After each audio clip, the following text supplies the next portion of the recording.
On va bouleverser il y a pas de breaking news, mais on va bouleverser l'ordre du sommaire, Thomas, parce que j'ai envie de débuter cette émission par, un sujet qui me préoccupe, gravement, depuis un moment pour différentes raisons. Je vais venir là-dessus. Un sujet qui est d'autant plus malheureusement d'actualité parce que, il y a quelques jours, c'était l'occasion de se souvenir du 80e anniversaire de la libération de Auschwitz, du camp de concentration d'extermination. Hem et donc c'est un sujet qui me perturbe d'autant plus que, c'est un sujet qui, existe pour non seulement réviser, on est en plein dans du révisionnisme, réviser l'histoire, mais, surtout attirer des jeunes, surtout des garçons d'ailleurs, hein, des jeunes gars, qui, ont, 15, 16 ans, qui découvrent la politique à travers ce prisme de qu'on va vous raconter. Évidemment, ce prisme, c'est cette espèce de tentative de normalisation du mal absolu, hein, de cette normalisation d'Adolf Hitler.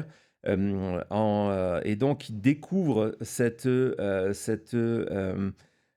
normalisation, à un moment où en fait ils commencent à découvrir la politique sans savoir, qu'ils sont en train de découvrir la politique. On a vu comment ça a joué un rôle extrêmement important, dans l'élection de Donald Trump, hein, comment il a réussi à rassembler ces jeunes Américains, qui, ne votaient pas d'habitude et qui sont allés voter, et le point commun de ces personnes-là, c'est que leur apprentissage politique s'est fait sur des podcasts, s'est fait sur des vidéos YouTube, sur des, directs sur Twitch, sans savoir qu'en fait, ils regardaient de la politique. C'est ça la force. Est-ce que tu peux un peu nous parler de ce mécanisme, Thomas? Je sais que c'est quelque chose qui t'intéresse. Ouais, ben, en fait, c'est un sujet assez complexe. On pourrait passer toute une émission à en parler parce qu'il y a le côté, c'est quoi le rôle des écoles, qu'est-ce qu'on devrait avoir là, c'est quoi le rôle des parents. Mais à la fin, oui, il y a ce côté où on a l'impression que cette nouvelle génération de jeunes, on a souvent cette phrase ici de do your own research, faites vos propres recherches qui est prise, mais là on passe dans le côté, comme tu as dit, on s'en rend même pas compte, où on regarde quelque chose, où on regarde quelqu'un sur YouTube, sur Twitch parce qu'ils sont drôles, parce qu'ils nous proposent quelque chose, des fois ce sont même des jeux, des concours, mais tout au long de ça, en fait, on vous impose des idées qui sont basé exprès dans un monde de controverse pour faire un peu chauffer quelque chose, Ouais. avec d'humour, avec cette idée de rester macho et tout ça. Et donc dans ces thèmes, on retrouve très souvent et vraiment d'une manière très, très effrayante des thèmes pour normaliser en fait Hitler, mettre en avant ce genre de philosophie. Et c'est quelque chose qui est devenu de plus en plus normal récemment. Ouais, ouais, et donc c'est comme tu le dis, hein, ces émissions, ces podcasteurs qui vont, vous faire des émissions plutôt masculinistes sur l'idée de se dire: «Voilà, on va vous expliquer, vous, jeunes garçons en manque de repères, jeunes adolescents en manque de repères, c'est quoi un homme et pourquoi, toutes les femmes du monde devraient, tomber à vos genoux et pourquoi, le monde woke, vous empêche de vivre votre statut, de, mâle». Et c'est comme ça qu'il y a cet apprentissage sur les valeurs, pas sur les idées, mais sur les valeurs qui est fait. Et dans le cadre de ces valeurs, ça peut paraître complètement fou, il y a l'UFC, qui joue un rôle extrêmement important et tout cet univers de MMA, donc de combat. Je voudrais aujourd'hui, qu'on parle d'un de ces combattants, en un seul mot. Vous pouvez le mettre en 2 d'ailleurs, ça fonctionne aussi, qui est, Bryce Mitchell. Ah, lui, Bah oui, bah lui, ouais. lui, il est intéressant, lui, c'est un cas. Ouais, non, c'est vraiment un cas, Bryce Mitchell, parce que, c'est, quelqu'un qui est à la fois extrêmement populaire, au sein de l'UFC. C'est un des rares, combattants américains parce que c'est une ligue où il y a de plus en plus de combattants qui viennent entre autres de l'Europe de l'Est. Ouais. Donc il est populaire parce que c'est un combattant américain. Il n'hésite pas à utiliser, ses, médias sociaux pour faire de la politique. Encore une fois, ce n'est pas de la politique en disant droite-gauche, ce n'est pas de la politique en disant pour ou contre Donald Trump, c'est sur les valeurs. et sur les théories de la conspiration. Et il y a quelques jours, on va écouter cette vidéo, il était justement sur un de ces fameux podcasts dont je vous parle, et voilà ce qu'il a dit. Hitler, hell and the Nazis. I really don't think that he was, because I honestly think that Hitler was a good guy based upon my own research, not my public education indoctrination. I really do think before Hitler got on meth, he was a guy to go fishing with. He fought for his country. He wanted to purify it by kicking the greedy Jews out that were destroying his country and turning them all into gays. They were gaying out the kids. They were queering out the women. They were queering out the dudes. They were, you know what her first tranny surgery ever was? Happened to be in Germany before Hitler took over. You know the books that everybody makes fun of Hitler burning? You know what the books was? Queer books. Hitler burned queer books because Hitler didn't want a bunch of queers destroying his nation. They can't produce children. But what about... Voilà, donc vous l'avez compris, on ne va pas traduire tous ces propos parce que c'est complètement ignoble et faux. Donc, il utilise donc cette plateforme pour tenter de légitimer ce qu'a fait Hitler en disant ouais, j'irais bien pêcher avec lui, faire des activités s'il était là parce que c'est un mec en fait que je respecte, qui a défendu son pays. Qui s'est attaqué aux Juifs. Et puis après, on tombe sur tous les thèmes woke habituels, l'homme qui est féminisé, les trans, etc. etc. Et donc, quand j'entends cette vidéo, évidemment, sur le fond, elle me perturbe, mais c'est la plateforme qui me gêne d'autant plus parce que je sais que l'essentiel des personnes qui vont écouter les propos de Bryce Mitchell, excusez-moi, je pensais à la suite de Bryce Mitchell, ce sont ces jeunes Américains dont certains ne sont même pas encore électeurs. Thomas vous en parlait tout à l'heure, l'école, malheureusement, ne va pas faire le travail de rééquilibrage et de toute façon, ça n'a pas le même poids. Et donc, on va arriver à cette génération, on l'a vu le 5 novembre dernier, à cette génération qui va essayer de nous expliquer, qui va oublier pour des raisons particulières ce que Hitler a fait et qui va nous expliquer que non, en fait, c'était un patriote. Mais c'était juste un patriote. C'est ça en fait qui est inquiétant pour moi. Je me souviens, je crois que c'était il y a 1 an ou 2 ans, peut-être c'était pendant la campagne, on avait vu cette statistique en Europe, je ne sais plus, mais c'était vraiment un grand journal qui avait publié ça, qui démontrait qu'il y avait désormais peut-être 40% des jeunes de 14 à 24 ans ou quelque chose de cette catégorie qui ne savaient pas, qui n'étaient pas au courant de ce qui s'était passé pendant cette période, ce qu'Hitler avait fait, n'étaient pas au courant. Mais là, en fait, on dépasse ça et ça devient encore pire.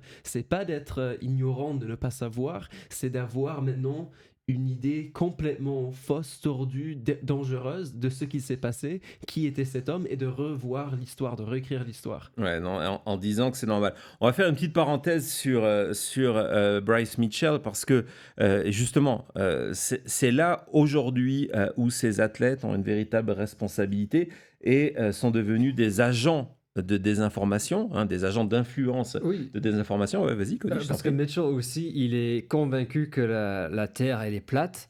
Donc, tu peux aller sur n'importe quel sujet avec lui et il va te sortir le contraire. D'ailleurs, tu peux, Thomas, sortir à mesure que tu dis ça parce qu'effectivement, c'était le point. Vas-y, je t'en prie. Désolé. Non, je t'en prie. Donc, celle où il est en photo. Vas-y, ça arrive. Voilà. Donc ça, c'est notre aspect. Est-ce que tu peux nous expliquer? On voit son enfant à l'école, il va revenir gay parce que c'est à l'école où il transforme des enfants. Ouais, ça rappelle Trump pendant la campagne. Mais Trump, c'était pas qu'il va le transformer en enfant gay, c'est qu'il va transformer ton fils en fille parce qu'ils vont l'enlever, et on va plus le revoir pendant 2 jours et après il rentre chez soi en tant que fille. Donc, exactement. On retrouve les mêmes thèmes. Et donc tu veux dire, tu as raison de le dire, c'est également un platiste, donc il met en avant ce genre d'informations et évidemment c'est un anti-vax. En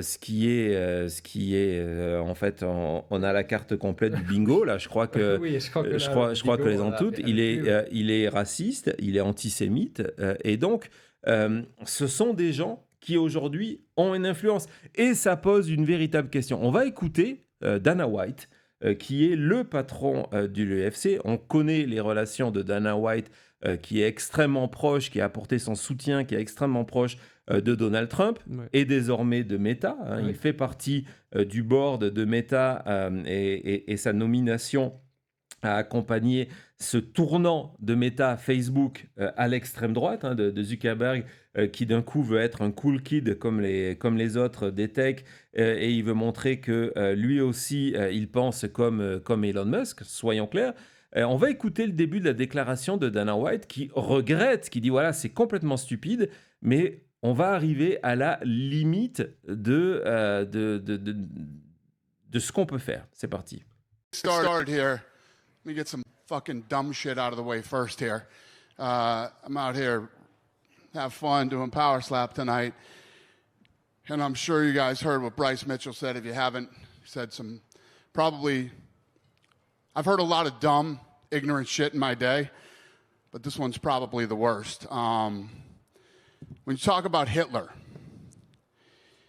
he was responsible for the death of 6 million Jews, and he tried to completely eliminate a race of people.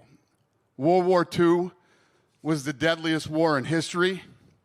15 million military deaths, 45 million civilians, and 25 million soldiers were killed in World War II. Second of all, Hitler was one of the most disgusting and evil human beings to ever walk the face of the earth. And anyone that even tries to take an opposing position is a moron. That's the problem with the internet and social media. You provide a platform for a lot of dumb, ignorant people. We've obviously reached out to Bryce, and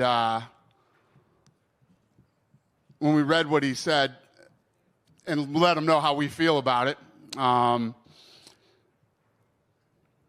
don't even, we're beyond disgusted. So, for those of you that don't know what's going on, good, you're lucky. For those of you that do, that's what I have to say about it. Voilà, donc premier réflexe, très bonne déclaration de Dana White, qui en plus, c'est quelqu'un qui, encore une fois, qui est écouté par la même catégorie de personnes. Donc il met en avant des faits historiques, il rappelle le bilan de la Seconde Guerre mondiale, il rappelle le bilan de la Shoah. Il dit qu'en gros, son athlète, c'est un gros con. De dire ce genre de choses, c'est complètement débile. Il met en avant la responsabilité des réseaux sociaux et de l'Internet qui offrent des plateformes à ces athlètes-là. Donc, c'est bien, Oui. mais ça s'arrête là. Oui. Parce que plus tard, dans la conférence de presse, il y a un journaliste qui va lui demander « Ok, vous êtes le propriétaire, le patron, c'est un groupe privé UFC, Oui. vous êtes le propriétaire et le patron de ce groupe-là. Un de vos employés que vous payez, que vous enrichissez, va publiquement, en tant que combattant UFC, faire ces déclarations-là. Qu'est-ce que vous allez faire ? Rien parce qu'il a enrichi. Oui, mais il ne le dit pas comme ça. En fait, on arrive dans ce système complètement fou où Dana White dit « Non, mais je vais rien faire. Je vais rien faire. Je lui ai dit que c'était pas cool, en gros. Mais je vais rien faire parce que je suis un défenseur du free speech, de la liberté de parole. Donc, c'est son droit de dire ce qu'il a envie de dire. » Et c'est là qu'on voit ce terrain glissant et de se dire que, tiens, le système français, par exemple, où il y a une liberté d'expression, mais pas pour des appels à la haine, c'est quand même pas mal.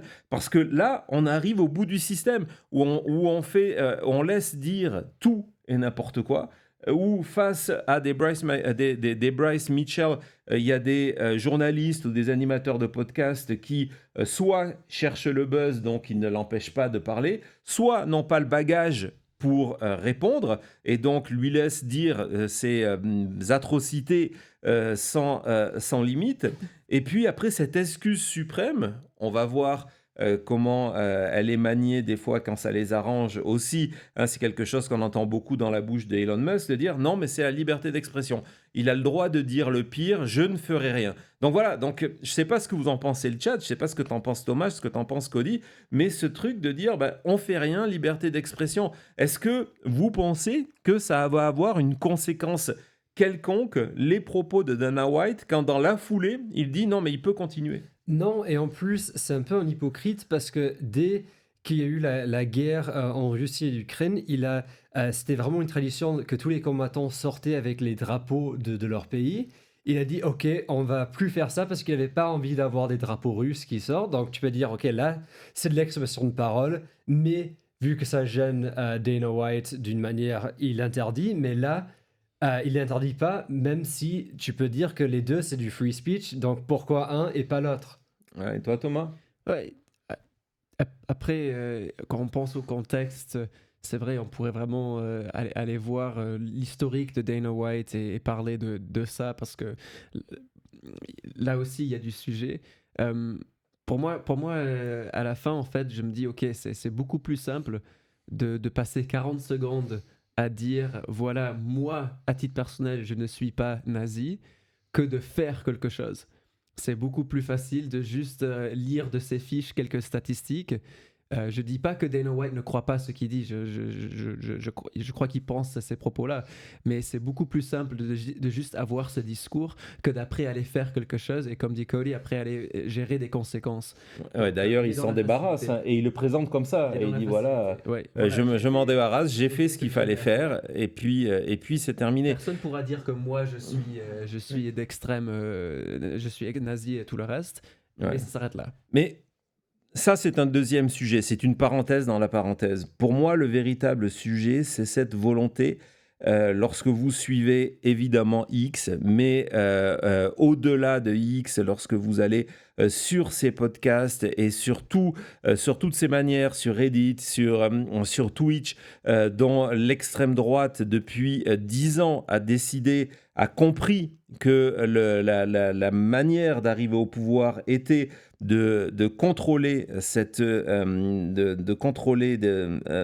d'embricader idéologiquement cette partie d'un futur électorat. Hein, encore une fois, il s'adresse essentiellement à des gens qui ne votent pas encore. Pour moi, c'est ça le plus troublant. Et ce qui s'est passé hier sur Twitter, sur X, avec Kanye West, c'est exactement pareil. C'est de banaliser le mal absolu. On va voir, on va pas forcément les commenter à fond.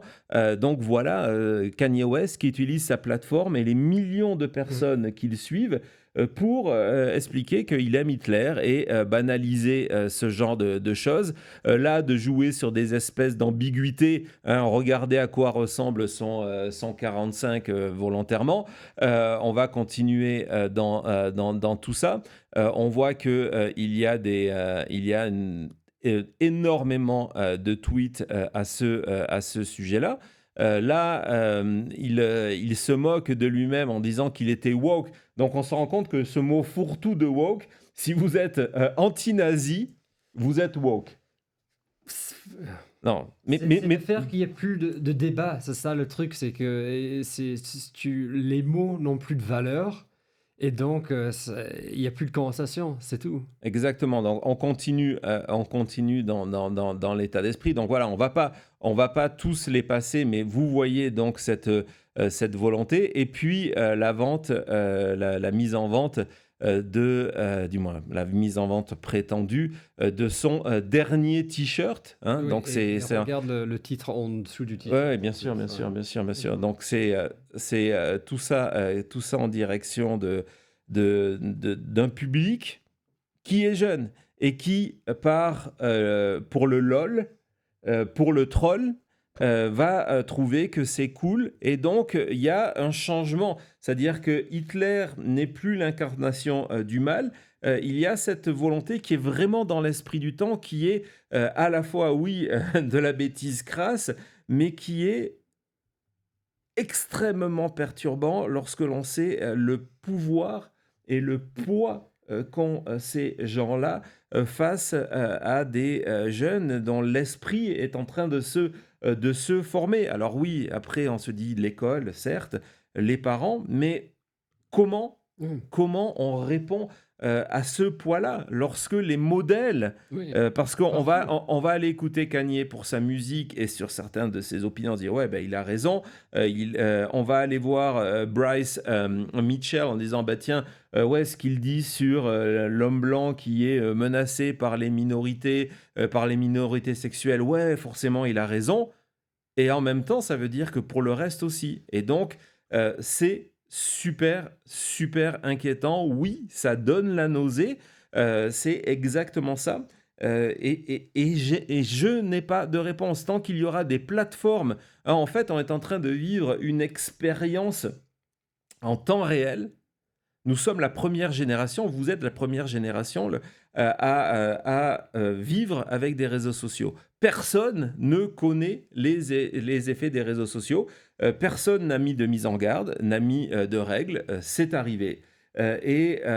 Aujourd'hui, c'est devenu une machine à réviser l'histoire. On l'a vu avec le 6 janvier, on le voit avec l'Holocauste, et à tenter de former les esprits en disant ouais, finalement, c'est pas aussi grave. Et si on fait installer ce mensonge qui est de dire voilà, la faute originelle, la Shoah, ce n'est pas grave, après, tout est permis.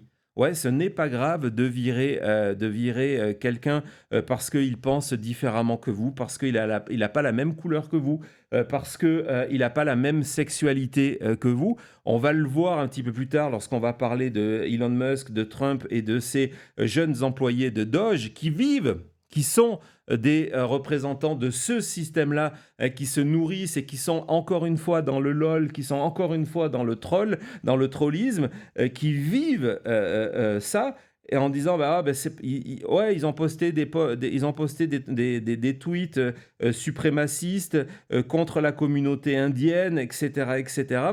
Mais bon, hein, c'est pas grave, ce sont des gamins, on va les laisser faire, on les garde. Et c'est troublant. Et dans ce côté complètement cool, et on va terminer sur cette séquence complètement folle. C'était la semaine dernière, ça fait une dizaine de jours que je veux vous parler de cette séquence-là, et je n'avais pas trouvé l'occasion. C'était lors du sommet national contre l'avortement. Bon, déjà, on sait dans quel cadre on est. On a un prêtre qui vient d'être, qui est un membre de l'église anglicane. Il vient d'être défroqué par rapport à ce qu'on va vous montrer. Et c'est quelqu'un qui, depuis des mois, essaye de se faire remarquer par le monde de l'extrême droite. Pourquoi ? Parce que c'est une manière aussi d'exister, c'est une manière de gagner de l'argent, parce qu'après vous rentrez dans un univers où vous êtes soutenu par ces personnes-là, invités à des conférences, et vous allez voir donc comment le père Calvin Robinson, un homme d'église, termine son discours contre l'avortement aux États-Unis. This is the last stand for Christendom. It's make or break time. The whole of the old world is crumbling. Every country in Europe is embracing death. America, as far as I could see, is the only country fighting for life. And that's down to you guys. So God bless all of you for what you're doing. Please keep doing it. I hope that I can encourage you. And my heart goes out to you. God bless.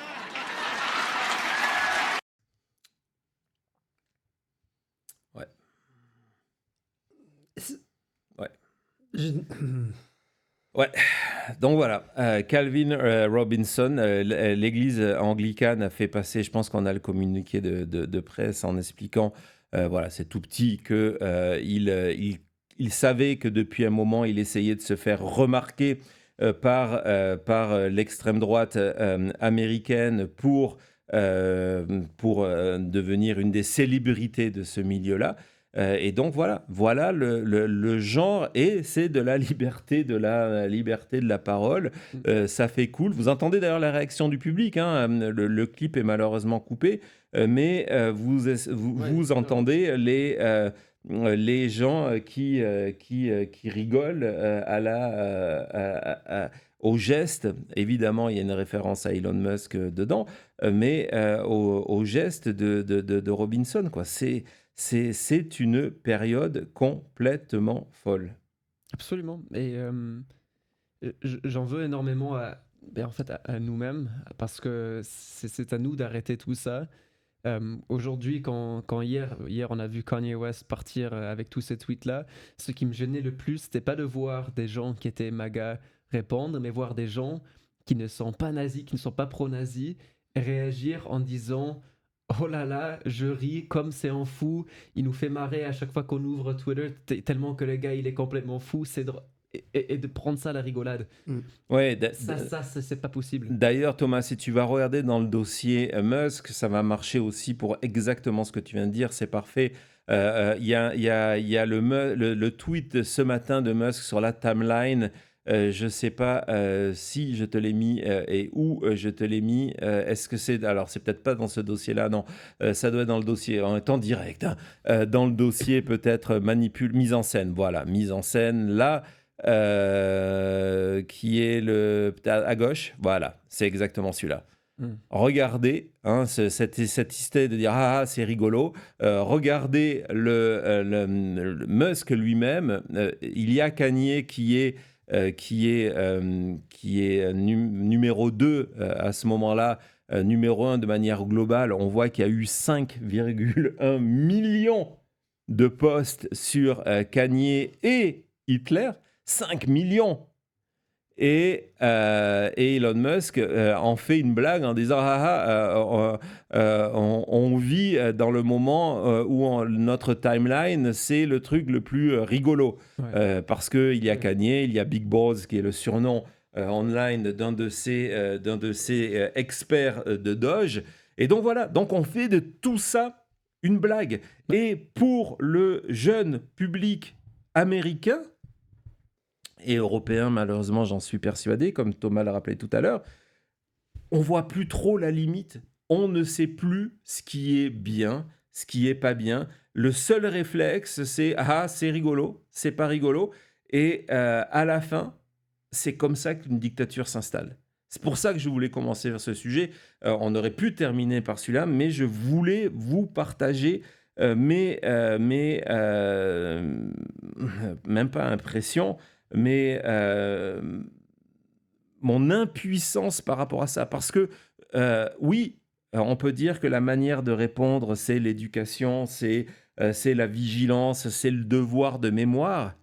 Mais quel est l'impact de ce devoir de mémoire, de cette éducation, lorsque d'un côté, vous avez un artiste comme Kanye qui va faire un tweet qui va être retweeté à des millions de fois, qui va générer 5 millions de tweets, que vous avez quelqu'un comme Elon Musk qui va être responsable d'un algorithme qui va vous mettre ces messages-là en avant. Lorsque vous voyez des hommes d'église faire des saluts nazis, lorsque vous entendez des athlètes vous expliquer que finalement c'était un mec cool, comment, et un patriote, comment vous pouvez répondre ?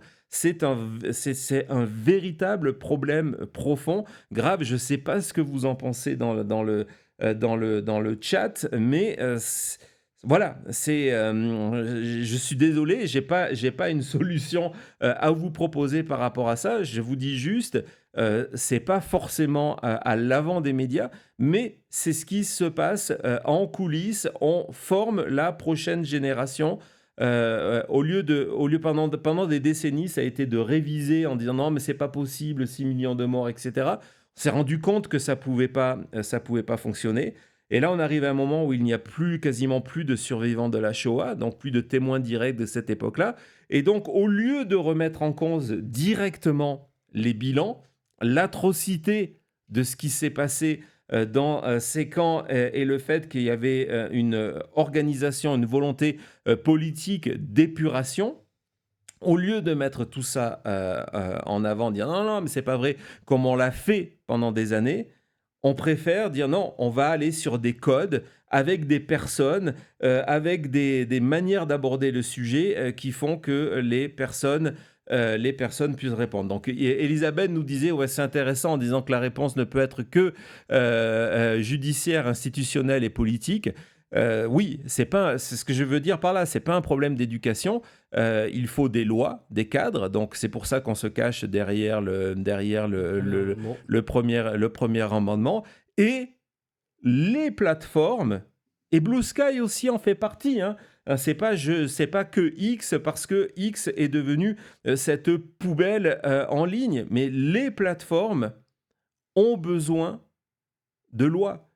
Quand on voit le poids que ces plateformes ont sur une élection, et vous le savez, vous le voyez, ça arrive en Europe, l'Angleterre, l'Allemagne, la France demain, il y a besoin de lois et d'applications. C'est ce que nous dit toujours Maître Eolas, les lois c'est bien, mais il faut les appliquer.